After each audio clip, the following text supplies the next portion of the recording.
Hi అండి. Welcome to one more mini vlog. సంక్రాంతికి చేసిన పిండి వంటల్లో ఒకటైన గోరుమిటీలు ఏ విధంగా చేసుకోవాలో చూసేద్దామా. కేజీ మైదా పిండికి హాఫ్ కేజీ బొంబాయి రవ్వ తీసుకోవాలండి. రెండు కూడా బాగా మిక్స్ అయ్యేలా కలుపుకొని గోరుమిటీలు గుల్లగా రావటం కోసం బాగా నెయ్యిని మరిగించి ఆ వేడి నెయ్యి తీసుకొచ్చి ఈ పిండి మిశ్రమంలో వేసుకుని బాగా కలుపుకోవాలండి.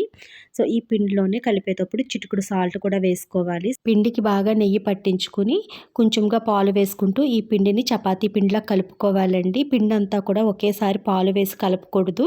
మనకి ఈ రవ్వ టేస్ట్ అన్నది తెలియదండి నానిపోయి.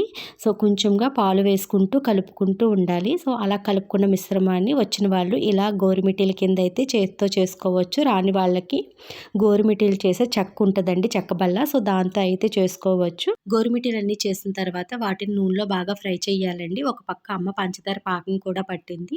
గోరుమిటీలకి పంచదార పాకం, ఉండపాకం, తీగ పాకం అనేవి ఏమీ ఉండదండి. పంచదార అంతా బాగా కరిగిన తర్వాత ఒక 3 మినిట్స్ బాగా మరిగించుకుంటే సరిపోతుందండి. ఇలా పట్టిన పాకంలో గోరుమిటీలన్నీ కూడా కొంచెం కొంచెంగా వేసి ముంచి తీయాలండి. పాకం అంతా పట్టుకెళ్ళి గోరుమిటీల మీద వేసినట్లయితే అది పంచదారలా చక్కెరలా అయిపోద్ది. ఇలా ముంచినట్లయితే గోరుమిటీలు చూడడానికి బాగుంటాయి, టేస్ట్ కూడా చాలా బాగుంటుందండి. చూడండి పాకం ఎంత బాగా పట్టుకుందో.